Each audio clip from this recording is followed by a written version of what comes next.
aula de hoje, nós vamos conhecer as funções e a estrutura do citoesqueleto. O citoesqueleto é constituído por uma rede de filamentos proteicos, ele está presente nas células eucarióticas, são 3 os elementos, os microtúbulos, os filamentos intermediários e os filamentos de actina. E o citoesqueleto, embora não pareça pelo nome que ele tem, ele está envolvido em muitos movimentos celulares, como veremos mais adiante. Aqui à esquerda está mostrando uma célula fixada, está mostrando os microtúbulos em verde, eles têm uma distribuição radial, partindo de próximo ao núcleo e distribuídos por toda a célula. Também em vermelho a gente está vendo aqui os filamentos intermediários marcados aqui. Aqui em outra célula, em outra imagem, a gente está vendo a célula em divisão, os fusos mitóticos formados por microtúbulos, aqui em verde, se ligando aos cromossomos que estão marcados aqui em vermelho, e essa parte vermelha aqui está marcando os filamentos intermediários.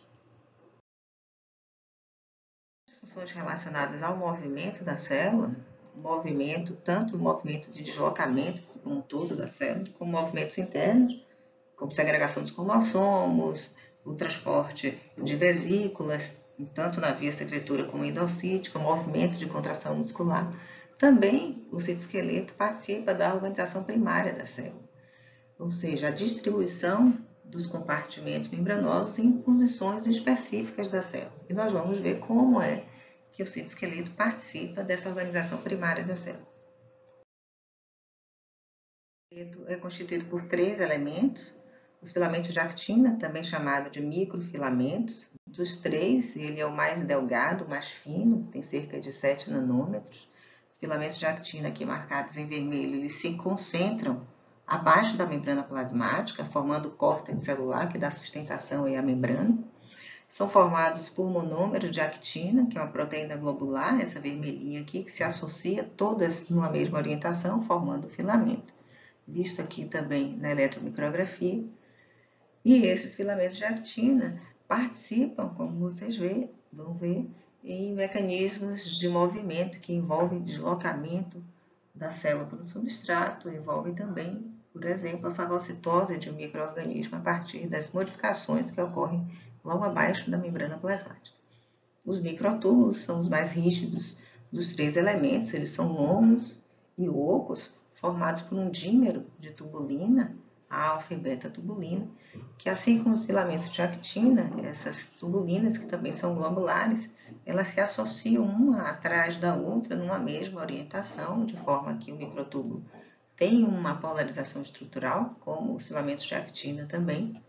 Os microtúbulos, eles são arranjados, eles partem de uma região próxima ao núcleo, chamada de centro organizador, e se estendem por toda a célula, nessa disposição radial, que está mostrando uma eletromicrografia de um microtubo. E os filamentos intermediários, ele tem esse nome porque ele tem um tamanho intermediário entre os filamentos de actina e a miosina, ele tem cerca de 10 nanômetros de diâmetro. Eles são um pouco diferentes dos microtúbulos e filamentos de actina, porque eles não são constituídos por proteínas globulares, essas proteínas são fibrosas e alongadas, e também eles são constituídos por uma família heterogênea de proteínas, e não como um tipo de proteína só, como no caso dos filamentos de actina, que é a actina, ou no caso dos microtúbulos, que é formado por ligações, por polimerização da tubulina. Os filamentos intermediários, nós veremos que eles são formados, dependendo do tipo celular, por diferentes famílias de proteínas. Os filamentos intermediários não participam de movimento celular, porque eles não têm polarização estrutural, eles são apolares e também não se associa nenhuma proteína fornecedora de energia, nenhum nucleotídeo aos filamentos intermediários, mas ele tem uma importância muito grande às células que sofrem tensão mecânica, estão muito presentes nas células epiteliais, nos neurônios, e conferem essa resistência mecânica a essas células. E aqui está um desenho do filamento intermediário, uma micrografia. Nós vamos estudar um pouquinho mais sobre os filamentos intermediários a seguir. Os filamentos intermediários estão mostrados aqui nessa imagem com essa coloração verde, eles se estendem por toda a célula, como vocês estão vendo aqui. Existe uma concentração de filamentos intermediários abaixo do envelope nuclear, que são os filamentos intermediários nucleares, que formam a lâmina nuclear, que dão esse suporte estrutural à carioteca. E esses filamentos intermediários eles estão presentes em células sujeitas à tensão mecânica, em especial as células epiteliais e as células nervosas. Eles são formados por proteínas que se agrupam formando uma estrutura em forma de cordão, que são bastante resistentes. Nós vamos ver como as proteínas se associam para formar esse filamento que confere essa resistência à tensão, à atração a essas células que estão sujeitas a esse estresse mecânico. Os filamentos intermediários são formados a partir da ligação de duas proteínas, que são fibrosas e alongadas. Elas se associam para formar um dímero, depois dois dímeros se associam numa orientação antiparalela, por isso o filamento formado não apresenta polaridade estrutural, né, porque os dímeros, para formarem o tetrâmero, eles se orientam de forma antiparalela um em relação ao outro. E depois, esses tetrâmeros se associam, fazem interação um atrás do outro, formando um protofilamento. Ao final, 8 protofilamentos se associam lateralmente, formando esse cordão que confere essa resistência mecânica às células sujeitas a estresse. Os filamentos intermediários estão aqueles filamentos que ficam no núcleo, que formam as lâminas nucleares, são as laminas que formam uma rede abaixo da carioteca e dão suporte estrutural a essa carioteca, e esses filamentos estão presentes em todas as células animais, enquanto que os filamentos intermediários citoplasmáticos, eles se agrupam em famílias e eles estão distribuídos em diferentes tipos celulares. Então, por exemplo, as queratinas, elas estão presentes nas células epiteliais, os neurofilamentos estão presentes em neurônios e a vimetina estão presentes em tecido conectivo e células musculares.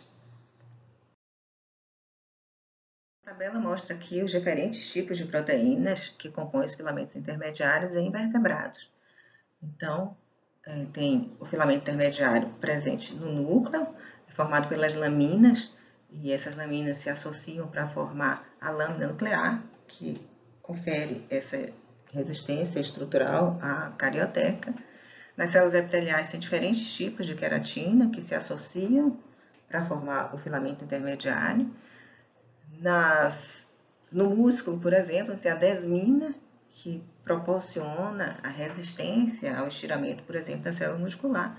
E nos neurônios, a proteína, que é chamada de neurofilamento, também forma os filamentos intermediários importantes na estrutura do neurônio, em especial ao longo axônio, fazendo com que ele tenha resistência ao estresse mecânico. Os filamentos intermediários eles estão particularmente presentes em células sujeitas a estresse mecânico, como as células epiteliais. Então, na ausência de filamentos intermediários, hipoteticamente aqui do lado direito, uma célula que não tem filamento intermediário, o indivíduo apresenta, por exemplo, um defeito no gene da queratina e não expressa a queratina, se essa célula é submetida a uma distensão, mesmo que seja em consequência do crescimento ou do movimento dos tecidos adjacentes, uma leve tração vai provocar a ruptura dessa célula. A presença dos filamentos intermediários limita essa extensão desse estiramento e preserva a estrutura da célula, que não sofre o rompimento, como mostrado aqui ao lado.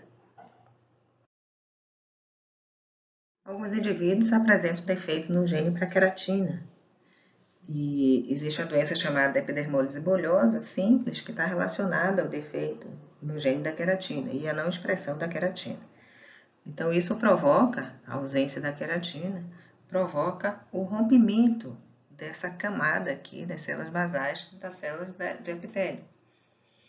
Aqui está mostrando uma célula, uma micrografia de uma pele normal, e aqui em B está mostrando uma micrografia de uma pele de um indivíduo que tem ausência da queratina, que não expressa queratina. E nesse caso, o que a gente está vendo aqui é uma ruptura na camada basal dessa célula da epiderme.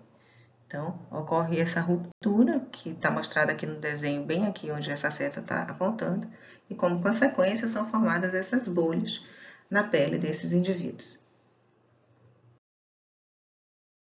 Lâminas nucleares, mostradas aqui em azul, são formadas pelas laminas, a família de proteínas que vão formar essa lâmina nuclear. Elas conferem estabilidade à carioteca e estão presentes em todas as células eucarióticas. Defeito em proteínas que fazem parte da estrutura da lâmina nuclear, como a lamina, estão associados a uma doença chamada progélio. Então, essa proteína não é expressa ou não expressa adequadamente quando há um defeito no gene da lamina. Então, como consequência, a criança envelhece prematuramente. Então, perde dentes, cabelos, tem a pele enrugada e frequentemente tem problema cardiovascular na adolescência. E, embora o mecanismo não esteja bem descrito ainda, parece que a ausência da lamina, que está mostrada aqui nessa imagem abaixo, veja que o envelope nuclear perde a sua estrutura, parece que essa ausência da lamina provoca um processo de divisão celular inadequado e também deve estar relacionada com uma diminuição da capacidade de reparo dos tecidos. Essa animação resume o que nós vimos hoje sobre os filamentos intermediários. Os filamentos intermediários, com os microtúbulos e filamentos de actina, compõem o citoesqueleto da célula eucariótica. Os filamentos intermediários aqui em azul estão distribuídos por todo o citoplasma. E alguns animais não apresentam filamento intermediário, em especial aqueles com exoesqueleto.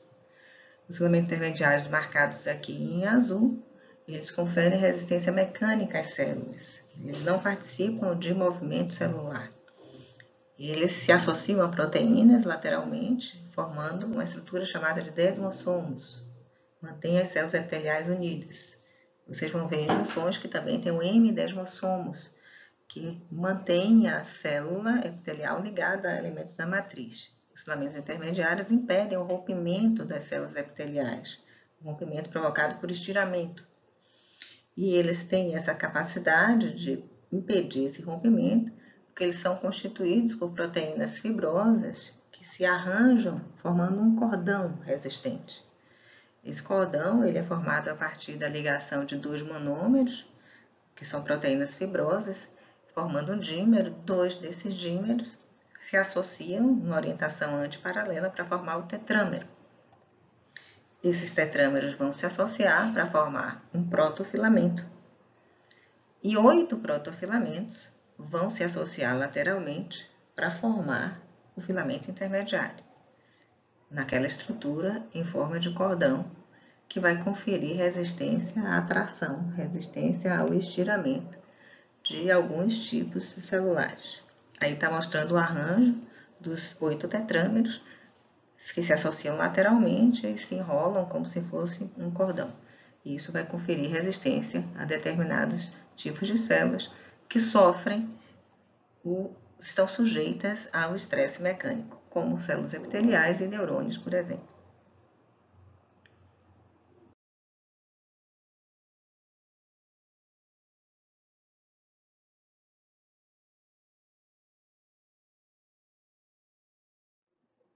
Na próxima aula, nós vamos ver os filamentos de actina e os mecanismos de contração muscular.